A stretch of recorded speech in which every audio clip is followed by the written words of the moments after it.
ലോകമേ ഇത് കൺതുറന്ന് കണ്ടോളൂ. പുടിനും ഷീ ജിൻപിങ്ങും നരേന്ദ്രമോദിയും ഒരുമിച്ച് നിൽക്കുമ്പോൾ ഈ ലോകത്ത് അമേരിക്ക എന്ന വലിയ ശക്തി അപ്രസക്തനാവുകയാണ്. റഷ്യയെ ഒതുക്കാൻ ഇന്ത്യയോട് കലഹിച്ച അമേരിക്കയും അമേരിക്കയുടെ വാക്ക് മാത്രം കേട്ട് തുള്ളുന്ന യൂറോപ്യൻ ലോകവും ചെവിയിൽ നുള്ളിക്കോളൂ. നിങ്ങളുടെയൊക്കെ വായ അടപ്പിച്ചുകൊണ്ടാണ് റഷ്യൻ പ്രസിഡന്റ് പുടിൻ സംസാരിച്ചതത്രയും. വിഷയത്തിലേക്ക് വരാം. ടിയാൻജിനിൽ നടന്ന ഷാങ്ഹായ് സഹകരണ സംഘടന ഉച്ചകോടി ലോക രാഷ്ട്രീയത്തിൽ പുതിയൊരു ധ്രുവീകരണം സംഭവിക്കുന്നതിന്റെ വ്യക്തമായ സൂചനയാണ് നൽകിയിരിക്കുന്നത്. റഷ്യൻ പ്രസിഡന്റ് വ്ളാഡിമിർ പുടിന്റെ പ്രസംഗമാണ് ഈ മാറ്റങ്ങൾക്ക് ആക്കം കൂട്ടിയത് എന്ന് വേണം മനസ്സിലാക്കാൻ. ഉക്രൈനിലെ നിലവിലെ സംഘർഷം പരിഹരിക്കുന്നതിനായി ഇന്ത്യയും ചൈനയും നടത്തുന്ന ശ്രമങ്ങളെ അദ്ദേഹം പ്രത്യേകം അഭിനന്ദിച്ചത് ലോകശ്രദ്ധ ആകർഷിച്ചു. പുടിന്റെ വാക്കുകളിലേക്ക് വരാം. പാശ്ചാത്യ രാജ്യങ്ങൾക്കുള്ള മുന്നറിയിപ്പ് കൂടിയായിരുന്നു അദ്ദേഹത്തിന്റെ വാക്കുകൾ. പ്രസംഗത്തിൽ പുടിൻ പരോക്ഷമായി അമേരിക്കയെയും മറ്റ് പാശ്ചാത്യ രാജ്യങ്ങളെയും കടന്നാക്രമിച്ചുകൊണ്ടാണ് സംസാരിച്ചത്. ഉക്രൈൻ പ്രതിസന്ധിക്ക് കാരണം നാറ്റോ സഖ്യം കിഴക്കോട്ട് വികസിക്കാൻ ശ്രമിച്ചതാണെന്നും റഷ്യയുടെ സുരക്ഷയെ അവഗണിച്ച പാശ്ചാത്യ രാജ്യങ്ങളുടെ നയങ്ങളാണ് ഈ സംഘർഷത്തിലേക്ക് നയിച്ചതെന്നും അദ്ദേഹം കുറ്റപ്പെടുത്തി. ഒരു രാജ്യത്തിനും മറ്റൊരു രാജ്യത്തിന്റെ സുരക്ഷ ബലി കഴിപ്പിച്ചുകൊണ്ട് മറ്റൊരു രാജ്യത്തെ സംരക്ഷിക്കാൻ കഴിയില്ലെന്ന് അദ്ദേഹം തുറന്നു പറഞ്ഞു. ഈ പ്രസ്താവന ഉക്രൈനെ നാറ്റോയിലേക്ക് ആകർഷിക്കാൻ ശ്രമിച്ച പാശ്ചാത്യ രാജ്യങ്ങൾക്കുള്ള ശക്തമായ താക്കീത് കൂടിയായിരുന്നു. അമേരിക്കൻ പ്രസിഡന്റ് ജോ ബൈഡനും പ്രസിഡന്റ് ഡൊണാൾഡ് ട്രംപും റഷ്യ ഉക്രൈൻ സംഘർഷം പരിഹരിക്കാൻ ശ്രമിച്ചുവെങ്കിലും അതൊന്നും ഇതുവരെ നടന്നിട്ടില്ല. എന്നാൽ ചൈനയും ഇന്ത്യയും പ്രശ്ന പരിഹാരത്തിനായി നടത്തുന്ന ശ്രമങ്ങളെ പുടിൻ എടുത്തു പറഞ്ഞത് അമേരിക്കയെ കൂടുതൽ ഒറ്റപ്പെടുത്തുന്നതായി ലോകം വിലയിരുത്തി കഴിഞ്ഞു. ഉക്രൈൻ പ്രതിസന്ധി പരിഹരിക്കുന്നതിൽ അമേരിക്കയുടെയും യൂറോപ്യൻ രാജ്യങ്ങളുടെയും ഇടപെടലുകൾ പരാജയപ്പെട്ടപ്പോൾ ഒരു പുതിയ ലോകക്രമം രൂപം കൊള്ളുകയാണെന്ന് ഈ ഉച്ചകോടി തെളിയിക്കുന്നുണ്ട്. പുടിന്റെ വാക്കുകൾ കാലഹരണപ്പെട്ട യൂറോ സെൻട്രിക് യൂറോ അറ്റ്ലാന്റിക് സുരക്ഷാ സംവിധാനങ്ങൾക്ക് പകരം പുതിയൊരു യുറേഷ്യൻ സുരക്ഷാ സംവിധാനം രൂപീകരിക്കേണ്ടതിന്റെ ആവശ്യകതയാണ് ചൂണ്ടിക്കാണിച്ചത്. SCO പോലുള്ള സംഘടനകൾക്ക് അതിനുള്ള കഴിവുണ്ടെന്നും അവയുടെ സ്വാധീനം വർദ്ധിച്ചു വരികയാണെന്നും അദ്ദേഹം എടുത്തു പറഞ്ഞു. ഇതാണ് പുതിയ ലോകക്രമത്തിന്റെ സൂചന നൽകുന്നത്. പല വിഷയങ്ങളിലും അമേരിക്കയുമായി അകന്നു നിൽക്കുന്ന ഉത്തര കൊറിയൻ നേതാവ് കിം ജോങ് ഉന്നിനൊപ്പം പുടിൻ സൈനിക പരേഡിൽ പങ്കെടുത്തത് ഈ പുതിയ കൂട്ടുകെട്ടിന്റെ സാധ്യതകളാണ് സൂചിപ്പിക്കുന്നത്. റഷ്യ, ഇന്ത്യ, ചൈന കൂട്ടുകെട്ടിനൊപ്പം ഉത്തര കൊറിയ കൂടി ചേർന്നാൽ അത് അമേരിക്കയ്ക്ക് വലിയ വെല്ലുവിളിയാകും. ഉച്ചകോടിയുടെ പ്ലീനറി സെഷന് മുന്നോടിയായി പ്രധാനമന്ത്രി Narendra Modi, Putin, Chinese president Xi Jinping എന്നിവർ നടത്തിയ ഹ്രസ്വമായ അനൗപചാരിക ചർച്ച മാധ്യമ ശ്രദ്ധ നേടുകയും ചെയ്തിട്ടുണ്ട്. മോദിയും ഷീ ജിൻപിങ്ങും ഒന്നിച്ചാണ് വേദിയിലെത്തിയത്. ഉക്രൈൻ പ്രസിഡന്റ് വ്ളാഡിമിർ സെലൻസ്കി പ്രധാനമന്ത്രി നരേന്ദ്രമോദിയുമായി ഫോണിൽ സംസാരിച്ചതിന് പിന്നാലെയാണ് ഈ കൂടിക്കാഴ്ച നടന്നത് പോലും. ഇത് റഷ്യ ഉക്രൈൻ സംഘർഷം പരിഹരിക്കാൻ ഇന്ത്യ ഒരു പ്രധാന പങ്ക് വഹിക്കാൻ സാധ്യതയുണ്ടെന്ന സൂചനയാണ് നൽകുന്നത്. അതായത് അമേരിക്ക തോറ്റെടുത്ത് ഇന്ത്യ വളർന്നു വരുന്നു എന്നതിന്റെ സൂചന കൂടിയാണിത്. ചൈനീസ് പ്രസിഡന്റ് ഷീ ജിൻപിങ്ങുമായി നടത്തിയ കൂടിക്കാഴ്ചയിൽ മോദി അതിർത്തി കടന്നുള്ള ഭീകരവാദം ഉന്നയിക്കുകയും ഈ വിഷയത്തിൽ ചൈന ഇന്ത്യക്ക് പിന്തുണ വാഗ്ദാനം ചെയ്യുകയും ചെയ്തിട്ടുണ്ട്. ഇത് ഇന്ത്യയുടെ നയതന്ത്രപരമായ നീക്കങ്ങൾ അന്താരാഷ്ട്ര പ്രശ്നങ്ങളിൽ ചെലുത്തുന്ന സ്വാധീനം എത്രത്തോളമാണെന്ന് വ്യക്തമാക്കുന്നതാണ്. മാത്രവുമല്ല, വർഷങ്ങൾ നീണ്ട വൈരാഗ്യം അവസാനിപ്പിച്ചുകൊണ്ട് ഇന്ത്യയും ചൈനയും ഒരുമിക്കുന്ന ഒരു കാഴ്ച കൂടിയായിരുന്നു SCOയുടെ വേദി. ചുരുക്കത്തിൽ ടിയാൻജിങ് ഉച്ചകോടി വെറുമൊരു ഔദ്യോഗിക കൂടിക്കാഴ്ചയായിരുന്നില്ല. അത് ഒരു പുതിയ ലോകക്രമത്തിന്റെ ഉദയം പ്രഖ്യാപിക്കുന്ന ചരിത്രപരമായ ഒരു സംഭവമായിരുന്നു എന്ന് പറയാതെ വയ്യ. പാശ്ചാത്യ മേധാവിത്വത്തെ ചോദ്യം ചെയ്തുകൊണ്ടുള്ള റഷ്യയുടെയും ചൈനയുടെയും നീക്കങ്ങൾ, ഇന്ത്യയുടെ വർദ്ധിച്ചു വരുന്ന നയതന്ത്ര സ്വാധീനം എന്നിവ ഈ പുതിയ ലോകക്രമത്തിന് അടിത്തറയിടുന്നു.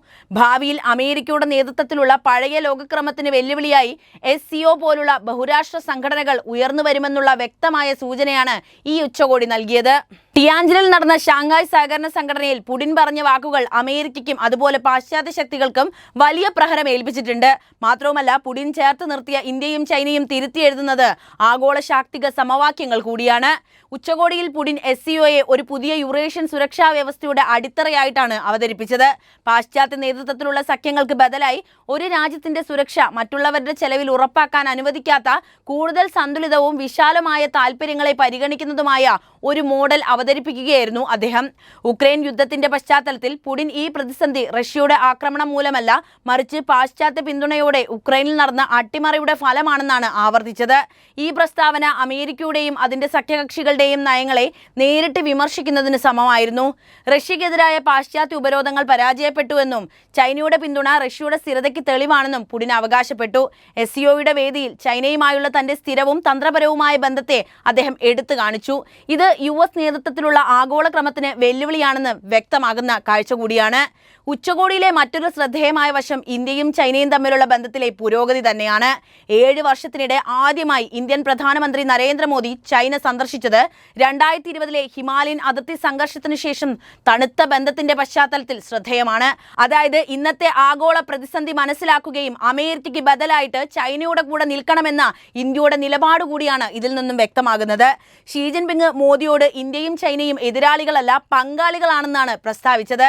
ഇരു രാജ്യങ്ങളും ഒരുമിച്ച് പ്രവർത്തിക്കേണ്ടതിന്റെ ആവശ്യകതയും അദ്ദേഹം ഊന്നി പറയുകയുണ്ടായി.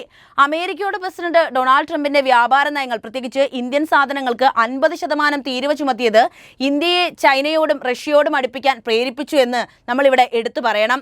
റഷ്യൻ എണ്ണ വാങ്ങുന്നതിന്റെ പേര് പറഞ്ഞ് ഇന്ത്യക്കെതിരെ ഏർപ്പെടുത്തിയ ഈ തീരുവ ഇന്ത്യ ഒരു മൾട്ടി പോളാർ ലോകക്രമത്തിലേക്ക് നീങ്ങാൻ പ്രേരിപ്പിച്ചിരിക്കുന്നു. അവിടെ ഒരു ശക്തിയുടെ മാത്രം സഖ്യകക്ഷിയാകാൻ ഇന്ത്യ വിസമ്മതിക്കുകയും മാത്രവുമല്ല റഷ്യയോടും ചൈനയോടും അടുപ്പം സൂക്ഷിക്കുകയും ചെയ്യുന്നു. മോദിയും ഷീയും തമ്മിലുള്ള ഉഭയകക്ഷി കൂടിക്കാഴ്ചയിൽ ഇരു രാജ്യങ്ങളും വ്യാപാരം, അതിർത്തി സംഘർഷങ്ങൾ കുറയ്ക്കൽ, കാലാവസ്ഥാ സഹകരണം എന്നിവയിൽ പുരോഗതി കൈവരിക്കാൻ ശ്രമിക്കുന്നതായി പ്രഖ്യാപിച്ചു.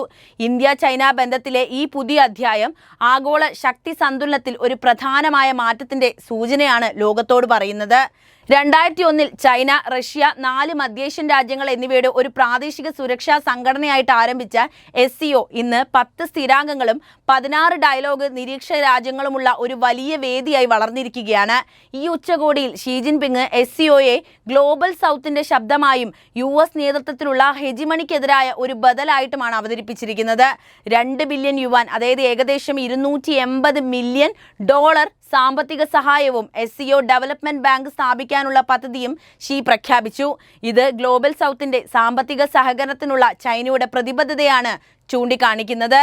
SCOയുടെ വിപുലീകരണവും ഇന്ത്യ, ഇറാൻ, പാകിസ്ഥാൻ, ബെലാറസ് തുടങ്ങിയ രാജ്യങ്ങളുടെ സാന്നിധ്യവും ഈ സംഘടനയെ ഒരു നോൺ വെസ്റ്റേൺ സഹകരണ മോഡലായി സ്ഥാപിച്ചിരിക്കുന്നു. എന്നാൽ ഇന്ത്യ പാകിസ്ഥാൻ സംഘർഷം, ഉക്രൈൻ യുദ്ധത്തെക്കുറിച്ചുള്ള ഏകീകൃത നിലപാടിന്റെ അഭാവം എന്നിവ SCOയുടെ ആന്തരിക വെല്ലുവിളികളെയാണ് സൂചിപ്പിക്കുന്നത്. ടിയാൻജിനിലെ SCO ഉച്ചകോടി US നേതൃത്വത്തിലുള്ള ഏകധ്രുവ ലോകക്രമത്തിന് ഒരു ബദലായി മൾട്ടി പോളാർ ലോകത്തിന്റെ ദിശയിലേക്കുള്ള ഒരു ചുവടുവെപ്പാണ്. പുടിനും ഷീയും ഗ്രേറ്റർ യുറേഷ്യ പദ്ധതിയെ മുന്നോട്ട് കൊണ്ടുപോകുന്നു. ഇതിൽ SCO, യുറേഷ്യൻ എക്കണോമിക് യൂണിയൻ, ചൈനയുടെ ബെൽറ്റ് ആൻഡ് റോഡ് ഇനിഷ്യേറ്റീവ് എന്നിവ ഉൾപ്പെടുന്നുണ്ട്. ഇന്ത്യയെ ഈ പദ്ധതിയുടെ നാച്ചുറൽ ലിഞ്ച്പിൻ ആയിട്ടാണ് കണക്കാക്കുന്നത്. അതിന്റെ ജനസംഖ്യാപരവും രാഷ്ട്രീയപരവുമായ പ്രാധാന്യം കണക്കിലെടുത്തുകൊണ്ടാണ് ഇന്ത്യക്ക് ഇങ്ങനെ ഒരു സ്ഥാനം കൽപ്പിച്ചിരിക്കുന്നത്. എന്തായാലും ആഗോള രാഷ്ട്രീയത്തിൽ SCO ചേർന്ന് തിരുത്തി എഴുതുന്ന ശാക്തിക സമവാക്യങ്ങളിൽ വെല്ലുവിളികൾ ഉണ്ട് എന്ന് പറയേണ്ടിയിരിക്കുന്നു. അംഗരാജ്യങ്ങൾ തമ്മിലുള്ള ആന്തരിക വൈരുദ്ധ്യങ്ങൾ, പ്രത്യേകിച്ച് ഇന്ത്യയും പാകിസ്ഥാനും തമ്മിലുള്ള ബന്ധം ഒരു ഏകീകൃത നിലപാട് രൂപപ്പെടുത്തുന്നതിന് തടസ്സം സൃഷ്ടിക്കുന്നുണ്ട്. എന്നാൽ ട്രംപിന്റെ വ്യാപാര നയങ്ങളും ഉപരോധങ്ങളും ഇന്ത്യയെ ചൈനയോടും റഷ്യയോടും അടുപ്പിക്കുന്നത് കൊണ്ട് തന്നെ SCOയുടെ പ്രസക്തി ദിനംപ്രതി വർദ്ധിച്ചു വരികയാണ് ചെയ്യുന്നത്. 2025 SCO ഉച്ചകോടി റഷ്യ, ചൈന, ഇന്ത്യ എന്നിവരുടെ സഹകരണത്തിലൂടെ ആഗോള ശക്തി സന്തുലനത്തിൽ ഒരു പുതിയ അധ്യായത്തിന്റെ തുടക്കമാണെന്ന് പറയട്ടെ. പുടിന്റെ പ്രസംഗം പാശ്ചാത്യ ശക്തികൾക്ക് വലിയ മുന്നറിയിപ്പാണ് നൽകുന്നത്. അതേസമയം ഇന്ത്യ ചൈന ബന്ധത്തിലെ പുരോഗതി ഒരു മൾട്ടി പോളാർ ലോകക്രമത്തിന്റെ സാധ്യതകളെയും എടുത്തു കാണിക്കുന്നു. എന്നാൽ SCOയുടെ ലക്ഷ്യങ്ങൾ പൂർണ്ണമായും സാക്ഷാത്കരിക്കപ്പെടണമെങ്കിൽ അംഗരാജ്യങ്ങൾ തമ്മിലുള്ള ആന്തരിക വൈരുദ്ധ്യങ്ങൾ പരിഹരിക്കേണ്ടതുണ്ട്. ടിയാൻജിനിലെ ഈ ഉച്ചകോടി US നേതൃത്വത്തിലുള്ള ലോകക്രമത്തിന് ഒരു ബദൽ രൂപപ്പെടുത്താനുള്ള ശ്രമത്തിന്റെ ശക്തമായ ഒപ്റ്റിക്സ് ആയിട്ട് ചരിത്രത്തിൽ രേഖപ്പെടുത്തുക തന്നെ ചെയ്യും. മാത്രവുമല്ല, അമേരിക്ക ഇത്രനാളും ലോക പോലീസ് ചമഞ്ഞു നടന്നപ്പോൾ മിണ്ടാതിരുന്ന പല രാജ്യങ്ങളും ഇനി സംസാരിച്ചു തുടങ്ങും. അവർക്ക് ധൈര്യമുണ്ട്. റഷ്യയും ചൈനയും ഇന്ത്യയും അവർക്കൊപ്പം ഉണ്ടാകുമെന്ന ആത്മവിശ്വാസവും ആ രാജ്യങ്ങൾക്ക് ഉണ്ടായി തുടങ്ങും. അപ്പോൾ ഈ വിഷയത്തിലെ നിങ്ങളുടെ അഭിപ്രായം അറിയാൻ താല്പര്യമുണ്ട്. എന്ത് തന്നെ ആയാലും കമന്റ് ചെയ്യുക. ഒപ്പം ഈ അറിവുകൾ എല്ലാവരിലേക്കും എത്താൻ വീഡിയോ ഒന്ന് ലൈക്ക് ചെയ്യാനും ഷെയർ ചെയ്യാനും പ്രത്യേകം ശ്രദ്ധിക്കുമല്ലോ.